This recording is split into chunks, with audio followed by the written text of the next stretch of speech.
Hello, friends. It's so good to see you again. This is Jane O'Neill from Culturally Curious, and I'm so happy to share this next program with you.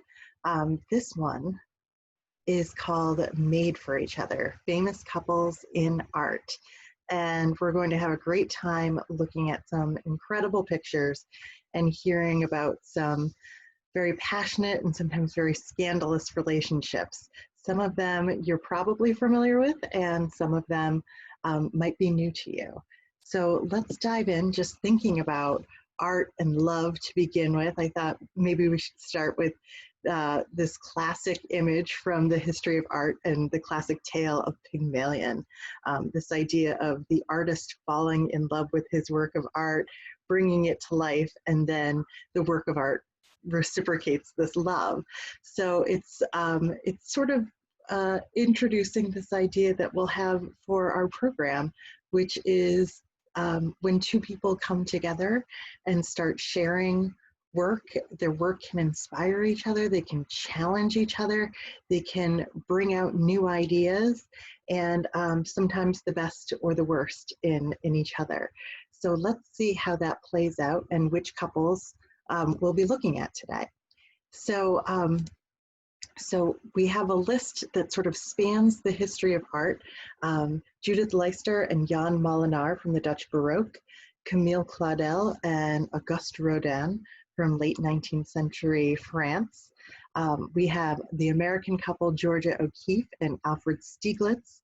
Then we'll move down to Mexico and look at Frida Kahlo and Diego Rivera. Back to America for Carl Andre and Anna Mendieta. And then we'll finish up with our sort of global trendsetters, Christo and Jean-Claude. So there's a lot to cover, and having said that, we're not going to go too deep into each artist's career. We probably won't touch on sort of scandalous things like politics or religion, but we'll be looking at how their work reflects their relationships, and looking at some of the consistent themes that pop up from relationship to relationship. So let's start off in the Dutch Baroque. And our title slide here is "The Smile is the Beginning of Love." And I love this picture as an introduction to the Dutch Baroque because the Dutch Baroque features so many happy characters like the one that we see here. I can't really think of another period of time where you see so many teeth, so many people who just look like they're aware of the viewer and are engaging with the viewer in such a pleasant way. So on the left here, we have a work by one of the greatest artists from this period, whose name is Frans Hals. It's called Clown with a Lute, and it's a work that's at the Louvre, dates to 1624. And then next to it, another great artist from this time period, Jan Steen, Baker and his wife, and this work is at the Rijksmuseum, dates to 1658. So what we see here is a period of art, a period of history where there's a thriving economy, there's robust trade, and this incredible art market for a new middle class who was interested in these kind of joyful scenes of everyday life. So let's meet our couple. It is, here we have self-portraits of both of the artists. We have Judith Leister, her self-portrait, which is at the National Gallery of Art, dates to 1630, and Yann Molinar, a self-portrait from about a decade later, and this work is in Germany. This is what's called a tronie. He's sort of adopting an exaggerated expression, and he's wearing a costume just to kind of showcase the extent of his talent. So our couple here, married in 1636, she was 27 and he was 26. They shared a studio, but most of her paintings predate her marriage. Yann Molinar becomes the more prolific artist in their relationship, and that is most definitely due to the fact that she ends up having 5 children with him. But I love these two pictures together. We have this sort of relaxed and informal portrait where Judith Leister is engaging us and showing us her work as an artist. And then this sort of dramatic piece by Yann Molinar on the right. So you can see from this comparison of their work here that they worked in a sort of similar style, and they had very similar interests as artists. And in many cases, it's hard to identify whose work is whose. Part of that is because Judith Leister in particular didn't always sign her work. But in both of these scenes, we have young children in small groups, again, happy, smiling, and in this case, all of them making music. I love the detail in the work on the left of the little child at the center, sort of banging on this helmet with the metal spoons. So you can just imagine the racket they're making. But this is Yann Molinar on the left and Judith Leister on the right. And both of these works date to the late 1620s, early 1630s. And so we see a real sort of kinship in what these artists were interested in. This work, I know, is familiar to many of you, The Card Players from 1635 at the Currier Museum of Art by Yann Molinar is on our right. And then Judith Leister's work from just a few years earlier is called The Game of Cards. And both of these images have very similar sort of compositions, where we have this kind of prominent seated figure in the foreground who seems to be almost looking out at us or engaging with us. They're smiling, they're showing their teeth, and behind them, this kind of scandalous card game is unfolding, where we have figures engaged in cheating. So in Judith Leister's work, we have this woman who sort of seems surprised by the outcome of a card game where she is being swindled. You can see this figure standing behind her, who's no doubt telling his friends exactly what's in her hand. And then over here, we have this kind of elaborately dressed soldier who seems to be enjoying the fact, just the spectacle of the cheating that's happening in the scene behind him. So again, this really sort of engaging, kind of humorous pictures that they were both painting around the same time. And in this case, Judith Leister's painting was maybe the inspiration for her husband's work over here on the right. And this kind of painting inspired other great masters from the Dutch Baroque. So this is another work by Jan Steen.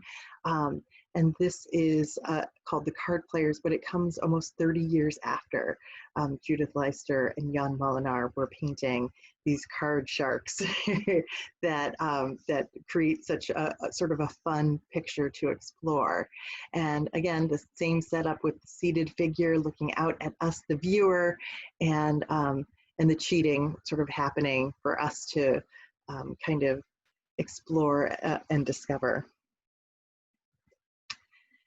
This next image is one by Yann Molinar. So as Judith Leister's career kind of slows down as she becomes the head of a household, or at least the head of the child rearing in the household, some of Yann Molinar's work becomes even more elaborate. And here we have a family portrait with a number of figures in the foreground, playing music, making music in elaborate costume here, and then even more figures tucked away in the background in the form of portraits.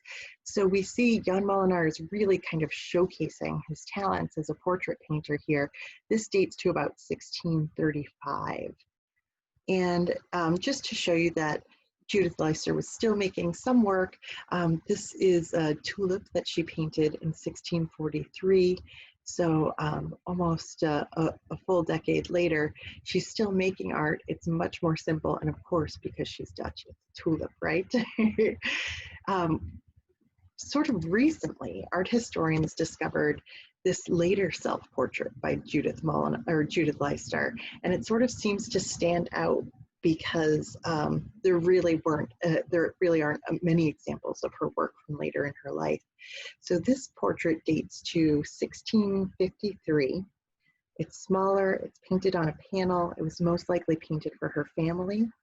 And I sort of love it because gone is that young, relaxed girl who looks like she's just sort of looking over her shoulder and sort of engaging you. This version of Judith Leister seems more sturdy, more hardy, maybe a little bit more world-weary to me. She died 7 years after she painted this picture, and for many years it was hanging in a British country house. Actually, for centuries it was hanging in a British country house, and the owners were completely oblivious to its significance. And when it was discovered just a few years ago in 2017, it was sold at auction for just shy of about $600,000. So Judith Leister passes away. Her husband goes on and continues making art. This work of art is called Peasants Carousing. It's at the Museum of Fine Arts in Boston. You can see that his compositions are getting even more elaborate. We still have that one sort of seated figure that's looking out at us, but pictures like this would have been purchased by sort of the upper class, the wealthy merchants, as sort of a reminder of how not to behave in life, but at the same time sort of enjoying how wild and chaotic a picture of the lower class kind of partying like this could be. So we do know that he painted this picture, sold this picture to kind of catch up on his taxes. So I imagine that Yann Molinar was sort of struggling financially at this point. And this was painted in 1662, and the artist dies about 2 years after this was done, just a few years later. So in terms of their reputations, and I think this is the way I'll sort of roll up on each of these couples, it's sort of interesting to think kind of who is sort of better recognized or sort of better, more well-regarded in this day and age, as they, you know, sort of competed for some fame and fortune as artists in the 1600s. So what we're looking at here is kind of an interesting little detail. On the left, this is an example of Judith Leister's signature, or sort of like a monogram. So you can see sort of the J in there and the L. And Leister, her last name, is kind of a variation on the word lodestar. And so she's integrated a star here. On the right, you can, if you have very good eyes, you might just be able to make out that signature and that particular signature in this work called the Jolly Topper. Over the years, well, I should say after Judith Leister died and after Yann Molinar died, her works were sort of mixed together with his, often confused with his, and her works might have included a signature like this, but many of them were unsigned. So, so art dealers looking to make a few dollars would sometimes paint out her signature or add in a forged signature of other Dutch masters. So the work that we're looking at here was for many years misattributed to Frans Hals.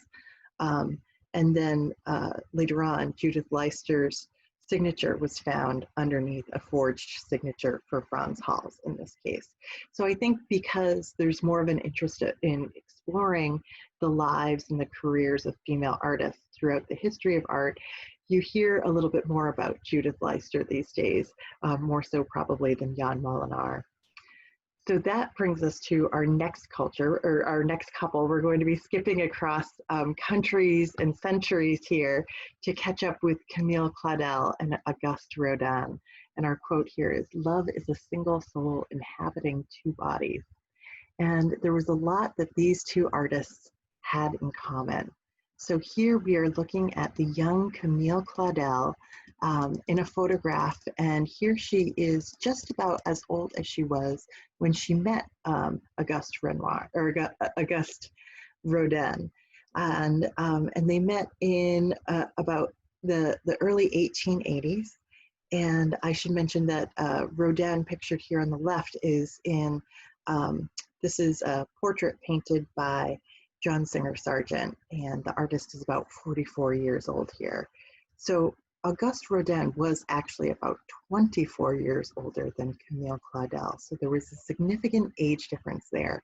And they were at very different points in their careers when they met too.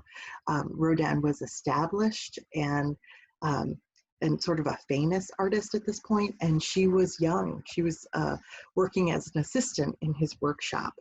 And very quickly she becomes his model, his confidant, and then his lover over a period of about 10 years. So the works that we're looking at here are actually sculptures that they did of each other. So Rodin would have sculpted the work on the left, and Claudel would have sculpted the work on the right. And I should mention that after they met and as they began working together, they felt very passionately in love with each other. Just to give you a sample of this passion, Rodin writes to Claudel at one point, "I cannot go on. I can no longer spend a day without seeing you, even though it's atrocious folly. It's over. I no longer work, evil deity, and yet I love you furiously. Your dear hands, leave them on my face so that my flesh is pleased, so that my heart can still feel your divine love spread itself again. How drunk I am when I'm near you, near you when I think I still have this happiness and I complain." So this gives you a sense of how intense their relationship was. And part of that is because Rodin was essentially had a common law wife that he had been in a relationship with for decades. And so this was sort of an affair that he was carrying on with young Camille Claudel. Now, to give you a sense of the kinds of works that they were working on together, it was really some of Rodin's best, most celebrated works, like The Gates of Hell that you see on the left, which is about 19 feet high and has about 180 figures in it. And then the incredible Burghers of Calais from 1889, one of my favorite works of art of all time. So you see that they're working on these kind of figurative sculptures, and an assistant would have been working on, especially something like The Gates of Hell, all of these individual figures. And it wasn't unusual for artists, for master artists, to sign the work of their students, and it wasn't unusual for students to contribute a great amount of work towards something that would ultimately be passed off as the master's work. So Rodin's work and Claudel's work are really sort of tied together. And from this comparison, you can see that in some cases, Camille Claudel was actually inspiring the work of Rodin. So Claudel's work is on the left, and Rodin's work from a few years later is on the right, and it's almost an identical composition here. But you can see what the artists both really share is this idea of grounding their work in realism, but they're interested in really the expressive potential of the human form, and telling a story through poses and gestures and expressions. And they both did this to very great effect. So like I said, art historians don't always have the easiest time separating out whose work is whose. But let's take a look at a few examples of work that we do know belongs to specific artists. On the left, we have Rodin's very famous work from 1882, The Kiss. And then on the right is Camille Claudel's work, The Waltz from 1888. Both of these, just these beautiful kind of romantic pieces. And these were both done at sort of the height of their relationship. In fact, their relationship becomes so intense that at one point, Camille Claudel sort of flees. She goes to London and just tries to get away from him because there's just this incredible amount of passion between them.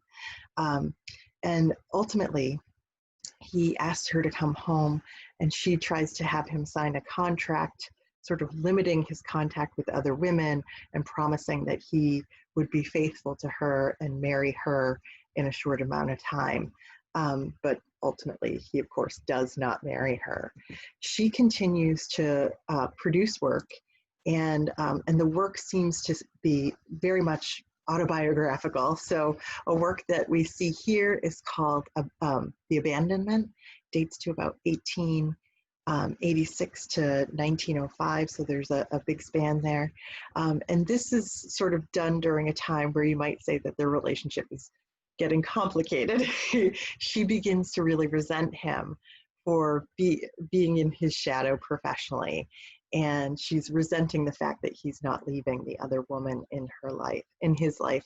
So here we see a woman sort of bent over, a man on his knees, sort of begging for her forgiveness, and her body sort of caving into his embrace and to his kiss, almost as though she doesn't want to, but she can't help but to sort of give in here. So Claudel's work continues to have this kind of autobiographical twist to it. The next work that we're looking at here is called The Age of Maturity, and this dates to about 1907. And for many years, this was just considered youth and old age, and a man sort of leaving youth and being guided forward by this older woman here behind him. But we do know from Camille Claudel's sketchbook that she would often draw these kind of wicked caricatures of the other woman in Rodin's life, who was an older woman, and they sort of look like this figure back here. So you can it's easy to interpret this work as a depiction of Camille Claudel on her knees, wistfully letting go of Rodin, who's being guided away by this other woman in his life. And then in the last few years of her working career, Camille Claudel created works like the one that you see here. And this is essentially an image of Perseus and Medusa. So Medusa's head has been severed, and Perseus is standing here and above the figure of the Medusa's above Medusa's body, down on the ground here. And art historians have read into this sculpture as being a self-portrait of the artist Camille Claudel. Excuse me. And it's around this time that Camille Claudel becomes a little bit paranoid about her relationship with Rodin. She believed that he was working against her, doing things behind her back, while at the same time he was actually subsidizing her income and helping to pay for her apartment. And Camille Claudel at this time becomes pretty mentally ill, as far as we can understand. And in 1913, her family has her committed to an asylum. And sort of tragically, she lives the next 30 years in this asylum with very limited contact from her own family. Rodin dies about 4 years after she's committed to this asylum. And and her friends later write that she was perfectly healthy and did not need to be there. So she has this really sort of tragic ending where she had this bright, brilliant career, this really passionate relationship that didn't seem to work well for her, and then ultimately this sort of institutionalized experience later on in life. Now, in terms of their reputations and how their artistic careers have fared, you have the Rodin Museum in Paris and several others around the world. Just the Rodin Museum in Paris gets about 1 million visitors a year. I would say his sculpture that we see here on the left, The Thinker, is one of the most recognizable sculptures, probably outside the work of Michelangelo, in the entire world. So that being said, I do feel like Camille Claudel's reputation is sort of on the rise, again, because there's this interest in kind of female heroes from the history of art. We have, I believe it was a 1980s film starring Gerard Depardieu about Camille Claudel. And in 2017, the Camille Claudel Museum opened up in France, and it features about 90 of her works. And since Camille Claudel actually destroyed many of her works before she was committed to the asylum, it's sort of like this special little place that that did capture, or manages to capture, what remains. So even though Rodin is this giant in the history of art and sculpture, Camille Claudel's stock is on the rise, I would say. So that brings us to our next couple. And again, these are names that are probably pretty familiar to all of you. Georgia O'Keeffe and Alfred Stieglitz. Our quote here is, "Love is the flower, you've got to let it grow," John Lennon, because whenever it comes to Georgia O'Keeffe, it's always about the flowers, right? So let's start off with Alfred Stieglitz. He was one of the most important people in the history of 20th century modernism. He was a photographer, a modernist photographer. We see a portrait of him by the photographer Gertrude Casimir here. It dates to about 1902. And the work that we see here on the right is probably one of his most famous photographs ever, which is called the Steerage. And it's known for being one of the first modernist photographs ever.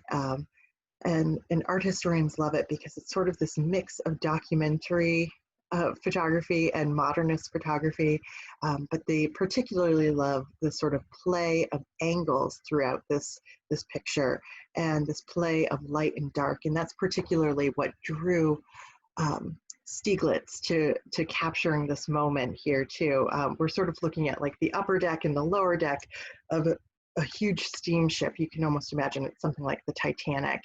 And Stieglitz had been on this upper deck and he had seen this sort of play of light and dark, and he was particularly interested in this round straw hat, that bright white there, and then the bright white of the suspenders down below. He actually ran back to his cabin, got his camera, ran back, and was so grateful that the composition hadn't changed much, and he snapped this photograph. So Stieglitz was an artist who connected other artists. He published artists' works. He produced exhibitions in his gallery to showcase up-and-coming artists. And in the 19-teens, a young artist from an art teacher from Texas sent him a few of her sketches. And this is, of course, the work of Georgia O'Keeffe. These, the red Kana watercolor on paper is in the collection at Yale, and the charcoal sketches here are at the Met. And Stieglitz sees this work and he's immediately taken by them. And they begin to write to each other, and they have this really strong bond. They haven't even met. And it seems as though there's sort of a spark between them. I should mention that Stieglitz is in a very sort of unhappy, unrequited marriage. And so he's sort of kind of susceptible to falling in love at this point. But just to give you a sense in terms of how passionate these letters became between them, Georgia O'Keeffe writes to him, "I'm getting to like you so tremendously that it sometimes scares me." She wrote this in 1916. "Having told you so much of me, more than anyone else I know, could anything else follow but that I should want you?" So not too long after that, she shows up at his gallery. Here's a photo of her from around this time period. A photo taken by Stieglitz, I should mention too. She's young, she's beautiful, they fall in love. He runs away from his marriage, and they start this kind of powerhouse relationship that kind of changes the art world. So I should mention Georgia O'Keeffe is about 23 years younger than Alfred Stieglitz. He goes on to take some pretty steamy photographs of this young, beautiful woman that he has fallen passionately in love with. These are the G-rated ones that really focus on her hands. And he's doing these photographs in the late 19-teens, early 1920s. And these racy photographs really helped to launch her career. And there's this kind of heat to them. So as I said, he leaves his wife and marries Georgia O'Keeffe in 1924. And these are works that they're creating not too long after, or they meet each other and begin kind of working together. And you can see that there seems to be a little bit of cross-pollination in their interests. Georgia O'Keeffe's painting Blue and Green Music from 1921 is on the left, and Alfred Stieglitz's photograph, Songs of the Sky in 5 Pictures, is on the right. And so you see these sort of rippling, undulating lines in Georgia O'Keeffe's picture that are sort of echoed in Alfred Stieglitz's photograph.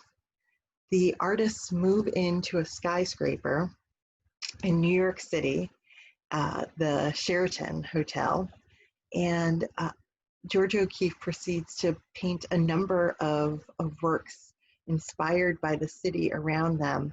And so then these sort of portraits of New York City, I think, are some of her most wonderful, most compelling works. But unfortunately, it's during this time that cracks in their marriage begin to emerge. She's really interested in having children. He's not interested in it at all. And they go on to agree that motherhood is sort of incompatible with her art. So that leads Georgia O'Keeffe to visit the Southwest, and Taos becomes this sort of life-changing experience for her. And she goes on to spend most of every year in the Southwest. And while she's doing that, she's painting, obviously, creating works like the one that you see here, which is a ram's head with a white hollyhock sort of hovering in this gray, cloudy sky over the desert landscape there. And as they're living apart from each other, usually absence, you would think absence would make the heart grow fonder or absent, but in this case, it really does make the heart grow fonder. Stieglitz and O'Keeffe wrote to each other constantly, sometimes 40-page letters in one day. Ultimately, their total correspondence was about 25,000 pages. So they were just prolific, always sharing their thoughts, their interests, their ideas. If they were alive today, they'd be the type of couple that is constantly texting each other, I'm sure. But as Georgia O'Keeffe was in New Mexico, there was another woman in Stieglitz's life. And this is a photograph that he took of her. Her name was Dorothy Norman. This is from 1932. She was a young, beautiful woman who showed up in his gallery, sort of the same way that, that Georgia O'Keeffe did.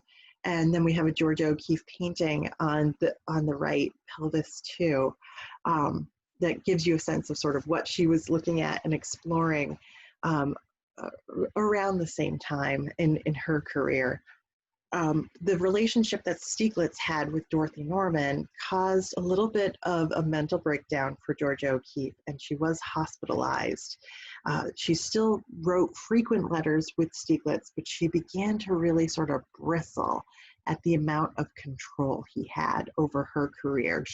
He was really at the forefront telling her, you know, where to exhibit, who to sell to.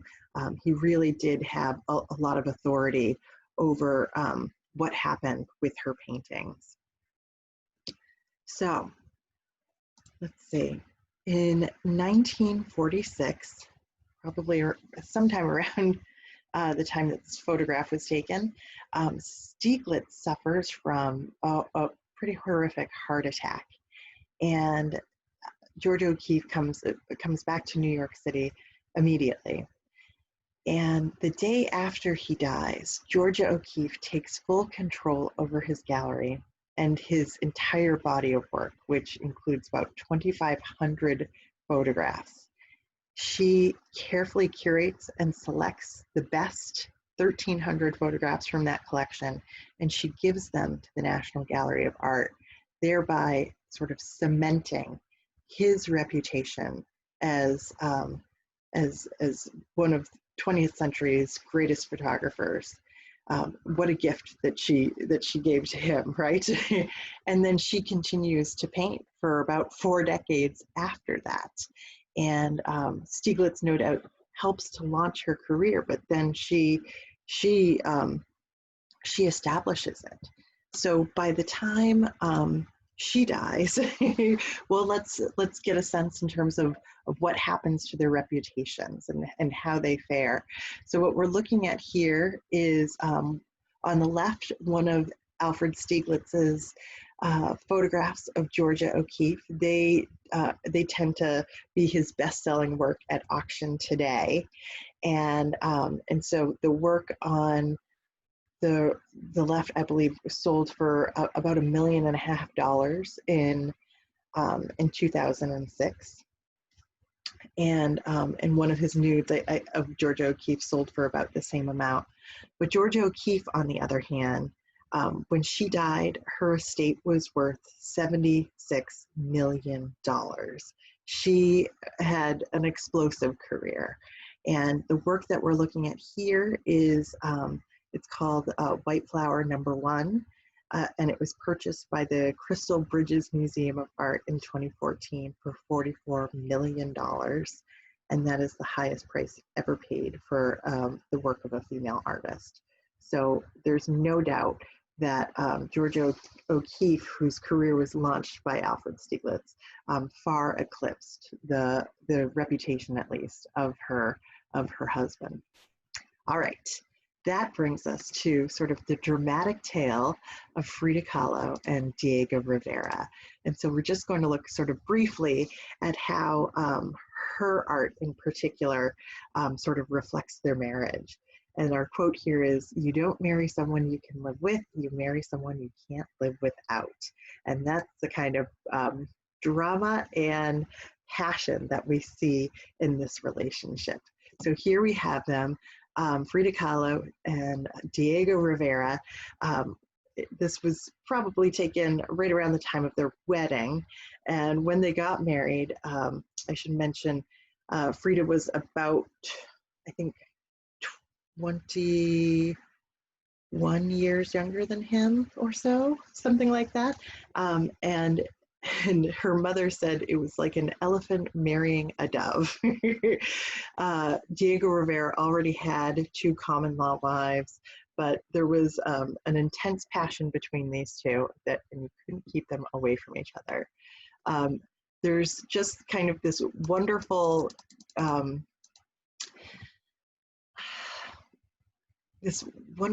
kind of connection between their artwork and their physical presence, I should say.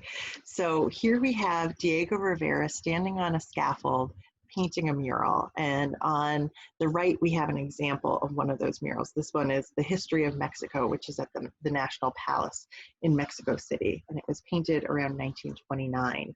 And just to give you a full glimpse of the scale of this huge mural that he worked on, I should say, if we go back to this picture and you sort of train your eye on these soldiers in the armor, and then here they are again, this huge mural sort of wraps up around this grand staircase. So you have Diego Rivera as this larger than life person who is making larger than life artwork. And then you have his wife, Frida Kahlo, who was this petite woman who suffered these horrible injuries at the age of about 18 when she was in a horrific bus accident that broke her leg in 11 different places, her ribs, her collarbone, and she was impaled by a metal beam that went through her pelvis and her uterus. And over the course of her life, she required about 30 different surgeries. So of the about 150 works that she produced over the course of her life, almost a third of them are self-portraits, like the one that you see on the right called Broken Column, and sort of like Van Gogh's self-portraits. They have this incredible emotional resonance and intensity to them, and in this case really showing emotional and physical pain. So we see these little pins sticking out of her body and a broken spine here, her face covered in tears. And Frida Kahlo once said, "There were 2 accidents in my life, the bus and Diego." So so both of them had affairs throughout their life, but Diego Rivera in particular had an affair with her sister. And so this was a very sort of tumultuous relationship that contributed to Frida Kahlo's emotional pain. In these sort of earlier works, what we see is, well, first on the left is sort of like a wedding portrait that that Frida Kahlo painted when she and Diego first got married. And she, interestingly, depicts him as an artist with the palette and the brushes, but she depicts herself as kind of a traditional Mexican woman, and not particularly as an artist. And I should say that the inscription above her head just sort of indicates who it was painted for. It was painted as a commission for an art collector. And a few years later, let's say, Frida and Diego was painted in 1931, and then Frida, the self-portrait on the right, which is called Diego in My Thoughts, was painted from 1943. And you can see here she's wearing this kind of traditional sort of wedding costume with these kind of, with her hair kind of twisting out like veins to the edges of the picture. And she stares out at us, the viewer, and she's literally painted Diego on her forehead as though he's on her mind. And this picture was started while the couple was actually divorced. So you can see this really sort of raw emotional pain that she displays visually in this self-portrait. This is what we're looking at here is a mural cycle that Diego Rivera painted at the Detroit Institute of Art. And he did this over about 9 months in 1932. So the couple traveled up to Detroit, Michigan to do this. It's 4 walls and it's 27 different paintings. This was a huge commission, and it's often thought to be some of Diego Rivera's very best work. The works we see here, we can see he's sort of integrating these kind of ancient figures at the top of the picture, and connecting kind of the honor of hard work down to the factory workers in the GM plants or the Ford plants, I should say, in Detroit. So while they are in Detroit, Frida, unfortunately, suffers a horrible miscarriage. And this is a painting that she did there called the Henry Ford Hospital from 1932. Frida had several miscarriages throughout her life and at least 3 therapeutic abortions. So that horrible bus accident that she experienced essentially prevented her from having children. And you can again see the physical and emotional pain in a work like this, where she is lying on a bed from the Henry Ford Hospital, and these red ribbons that sort of function like veins from her body extend out to things like the image of a fetus and the image of her pelvic bones, and then even sort of bizarrely up here to the right is a snail, which she included because the whole process went painfully slow for her. So we see that sort of raw, intense pain. And the loss of this child really affected Diego Rivera as well. He actually repainted one of the panels in this mural, this kind of central panel here. And I'll zoom in for you here so that we can get a better look. I believe originally there had been laborers here, but instead he painted this kind of perfectly formed child in what looks like almost like a seed or a pod casing here. He's like planted in the ground, but you can't help but think that they were getting ready to receive a child, and this is kind of that child that they might have lost, that child that they did lose. So the tumult and the chaos that they continued to experience in their relationship extended right on through. These were their houses, which you can see they were living in separate houses that were connected by this little walkway here. And they lived there from 1934 until their divorce 5 years later. And then the space became Diego Rivera's studio. So they were still connected to each other, but maybe not quite as available to each other. Throughout this time, Frida Kahlo is creating these incredible works that speak to her intense passion for Diego Rivera. In 1944, she painted the work on the left that's called Frida and Diego. This was a present for their 15th wedding anniversary. And instead of painting a couple's portrait, she has painted them as a single being, two halves of one whole, and sort of uniting the sun and the moon over here too, and further sort of tying their lives together with these kind of branch-like forms and these organic shapes. A few years later, she has painted the love embrace of the universe, the earth, myself, and Diego. This dates to 1949.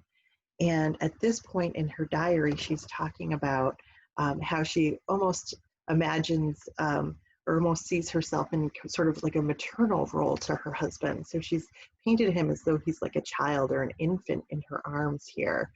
And here they are in this kind of pyramidal structure, and she holds her husband, and then, you know, the country of Mexico is sort of holding them, and then the universe is behind them, holding them all up, and they're all kind of tied together here. But again, she's playing this amazing maternal role. So many of Frida's paintings about her husband kind of speak to this incredible passion that they maintained for each other. This is, again, a late picture. It's called Diego and I. Again, she's picturing her husband with this interesting third eye on his forehead. She really respected his brilliance, clearly. And tears running down her face. She's being choked by her own hair here. And I think this passage from her diary really gives you a sense of the passion that they had for each other. She wrote, "Diego, nothing is comparable to your hands, and nothing is equal to the gold green of your eyes. My body fills itself with you for days and days. You are the mirror of the night, the violent light of lightning, the dampness of the earth. Your armpit is my refuge. My fingertips touch your blood." And then she goes on to say, "All the paths of my nerves belong to you." So there's this incredible, intense connection between these two. Now, in terms of their legacies, Frida Kahlo now is, of course, a global brand. And there was the great 2002 movie about her, starring Selma Hayek. And now you can, because her name and her actual face have been licensed, you can essentially buy anything. Tequila, nail polish, shoes here that have Frida Kahlo's likeness on it. There was even a Disney movie in 2017 called Coco with Frida Kahlo as a character in it. Having said all that, Diego Rivera's work still sells for more at auction, unbelievably. But I do think that Frida and her work are probably more recognizable these days. So we'll just finish up with our last two couples, and this next couple is sort of the darkest part of this presentation, and we'll just spend a little bit of time on them. That is Carl Andre and Anna Mendieta. So we'll head to this sort of tragic story and then finish with something really positive. And that is, our quote here was, "Looking for honey, found poison instead." This is when love can go wrong. So we're looking at Carl Andre, who was a minimalist sculptor who really sort of came to prominence in the 1970s with the rise of minimalism. You get a sense of minimalism in this photograph of the artist with this kind of row of bricks lined up next to him. He had his own solo exhibition at the Guggenheim at the age of 35. So he was kind of successful right out of the gate. Anna Mendieta was 13 years his junior, and she was working and was sort of like a star on the rise in the art world. And they dated for several years and then got married. And I wanted to give you a sense of their work and how maybe they might have influenced each other. Their work doesn't really seem to speak to each other in significant ways, but minimalism is what you see here. It's very straightforward. It's literally objects displayed for the sake of the objects themselves. So the work on the left is called Uncarved Wood. It dates to 1976. And the work on the right is called Sixth Steel Corner from 1978. And you as the viewer are really just supposed to appreciate the material for what it is and how it has been arranged. It's really not supposed to tell a deeper story. It's about this minimal aesthetic. Some of you might remember this work, which is a significant work in the history of art. It's called Equivalent 8, dates to 1966. This is probably Carl André's most famous work because it was called the most boring scandal of all time. This was a work that was purchased by the Tate Britain in London, and it became scandalous because what we're looking at here is literally just a pile of stacked bricks, but the Tate did pay $12,000 for it at the time, and that was with taxpayer money, or at least a portion of taxpayer money. So you can imagine that that the British people were wondering why so few bricks would cost so much money. So that became its own little scandal. Anna Mendieta, on the other hand, was an artist who was exploring all sorts of ideas, transformations particularly, and focusing on her body as the subject of these works. So here we see her. She was this beautiful young woman, and she's doing things like putting stockings over her face or adding facial hair, and just exploring how she can transform her face and her body and her likeness. Anna Mendieta is also often kind of categorized as an environmental artist or an earth artist. A great example of environmental art is Robert Smithson's Spiral Jetty in the Great Salt Lake, which dates to about 1970, which is the work on the left here. And that is literally earth that has been moved, in this case for sort of a decorative, ornamental purpose, nothing else. And then we have Anna Mendieta's obviously more human scaled work on the right, and that's called the Silhouette series from 1973. So we see the artist in what almost looks like a grave here, and she's nude, and it looks like there are flowers kind of growing out of her figure. And this is probably a series of work that Anna Mendieta is best known for, the Silhouette series or the Silhouette series. So here are some examples of that. And Anna Mendieta, so we see the outline of her form, or sort of a replication of her form in all these kind of different environments, on fire or frozen or with blood or just the imprint of blood. She was very interested in using blood in her work.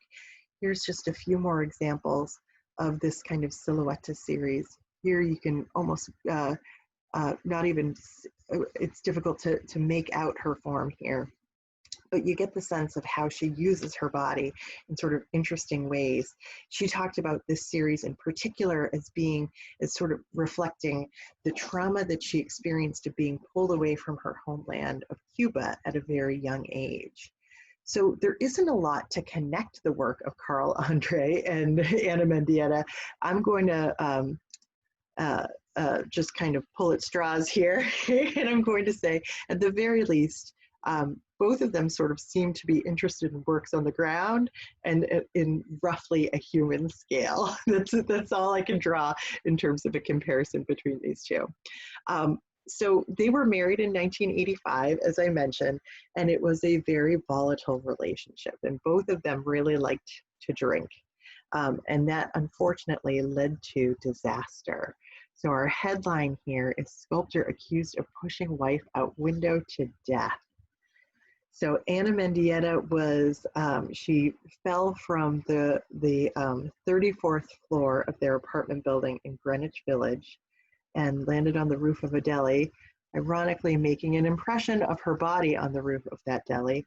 And there's, you know, eyewitness reports saying that she screamed, or that Carl Andre was covered in scratches, but tried as he was never convicted for this crime. And he continues to exhibit his work internationally. And there's a gaggle of people in the art world who continue to show up and protest his work. So, so here are some of the protesters and the kinds of signs that they bring when his work is displayed. Carl Andre killed Anna Mendieta. Where is Anna Mendieta? Sometimes protesters go into the galleries where his work is displayed and cover his work, and surround and block other people from even looking at it, sort of questioning why should his work be celebrated. Sometimes when his work is exhibited, protesters will even come and spill chicken blood outside of the gallery. In a protest that I think Anna Mendieta, if she were alive, would probably be behind, because she was so interested in using blood in her work.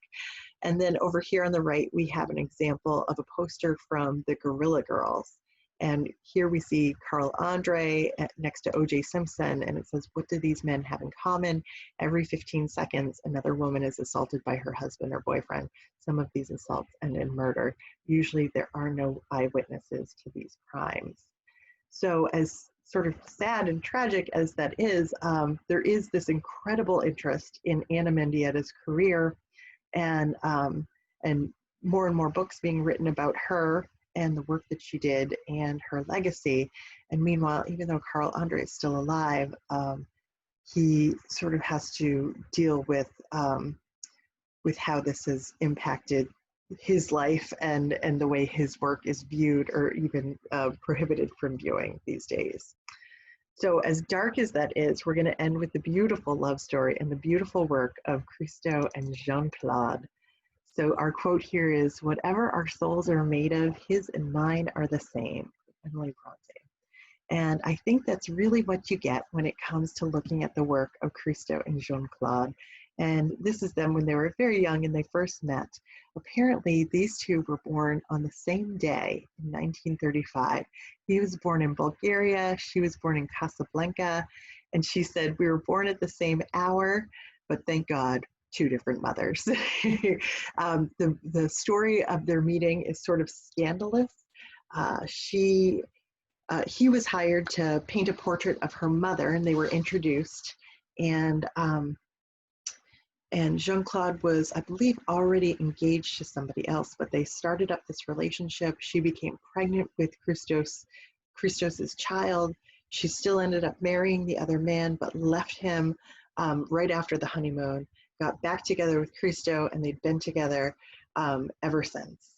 When she first met him, she went to his apartment, and she noticed that everything in his apartment was sort of wrapped up. His furniture was covered in fabric and with string tying it up, and from floor to ceiling. And she thought, what an odd thing. What's going on here? Is he moving? Well, in fact, Christo had been to a museum, and he had seen the work of the surrealist artist Man Ray. And what we're looking at here on the left is an example of that work. It's called a wrapped sewing machine.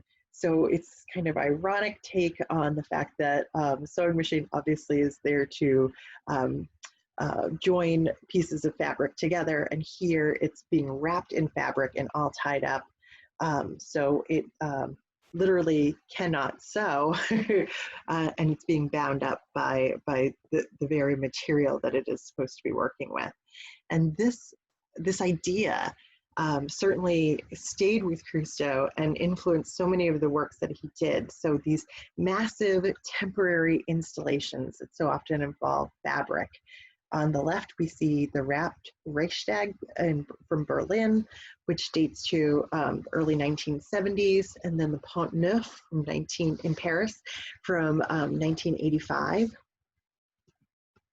And so these were huge undertakings.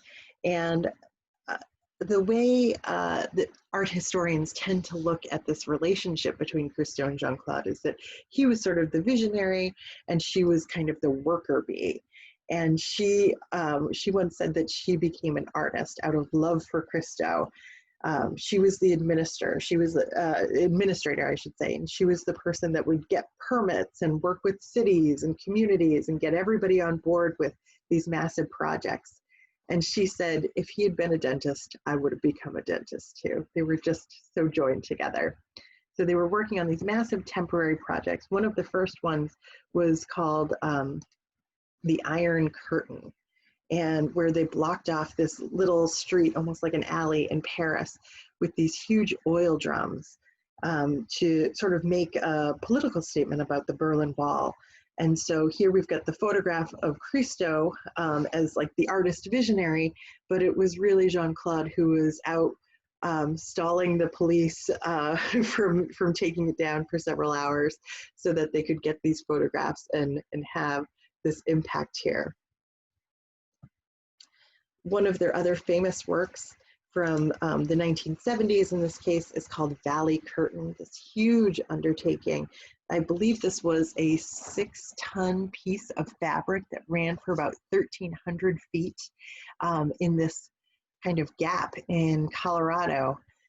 And they put it up, and after getting all the permission to do this work, they put up this sort of striking orange fabric, and it was immediately shredded by high winds. And they had to redo it, and it only lasted for, I think, just a few days the second time around. So this was, these kind of huge engineering projects, and that only lasted for short periods of time. My favorite of all of their projects was called The Running Fence from 1975. And there's a wonderful little documentary about how they executed this project. And the running fence goes on for almost 25 miles through Marin and Sonoma counties, and then actually terminates into the Pacific Ocean, as you see here on the left. And it's an 18-foot high fence that's really a curtain. It's these white sheets that the video shows just sort of reflect the sunlight in this incredible way. It looks like this rippling beam of light up and through the hills of this lovely part of California. And the documentary also shows that they encountered a lot of opposition to putting something like this up. It crosses roads, it goes through different counties, and they really had to persuade a lot of people about what the value of something like this was that only stayed up for about 2 weeks. The documentary also shows that Christo and Jean-Claude can really fight. But at the end of a project like this, you have images like this one, which show this incredible sense of connectedness and satisfaction once the work is complete. So they go on to create many other projects, most of them involving fabric in some ways. This one is called Surrounded Islands. This is in the Bay near Miami. This one was generally not as well received. People said that it sort of looked like somebody poured Pepto-Bismol into the Bay. Here we just have these wrapped trees from 1998. And I love this picture because it's this reminder of how difficult these projects are, and how just imagining getting this material ready, getting it up into the trees would be so difficult. And again, they're all temporary. Some of their late and probably most prominent work was work that they executed for Central Park in New York City. And that is, of course, the famous gates from 2005. And I know many of you probably went to New York City to experience it yourself. So the gates were set up and running all throughout Central Park. You can sort of see a little map up here. They went on for about 23 miles, twisting and turning through the park, and the project itself was about $23 million. So what we're looking at here is kind of a sketch with the Plaza Hotel in the background and the map up here. And this is the sort of thing that they would sell in advance to raise money for their projects. And then here are a few images of the gates after they were actually installed.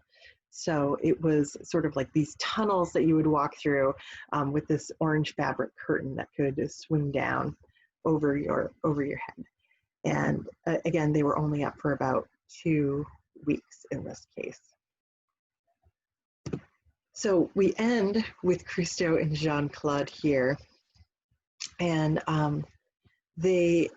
you really get a sense, again, of that sense of satisfaction that they had at the completion of a project. Jean-Claude said that they were almost as though, it was almost as though they were like twins, and they had a symbiotic relationship, and they spoke in one voice that was usually hers. She said sometimes we would both have the same idea at the same time.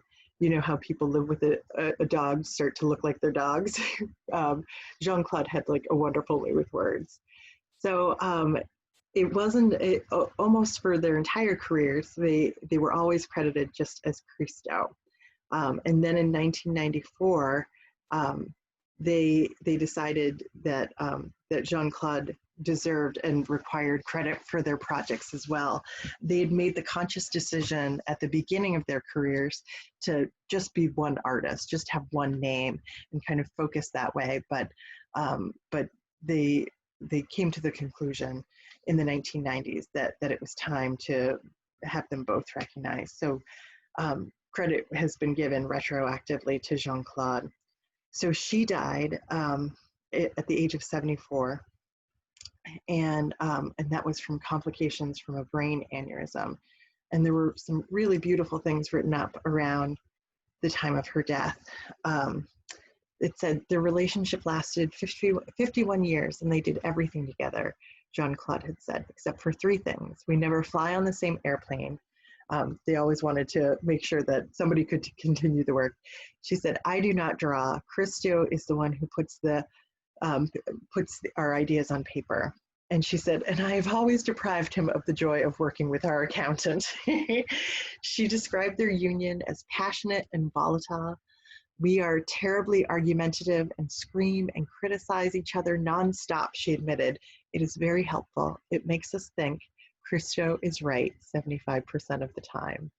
And if you've been following the news, just very recently, within the past few days, Christo just passed away from natural causes at the age of 84.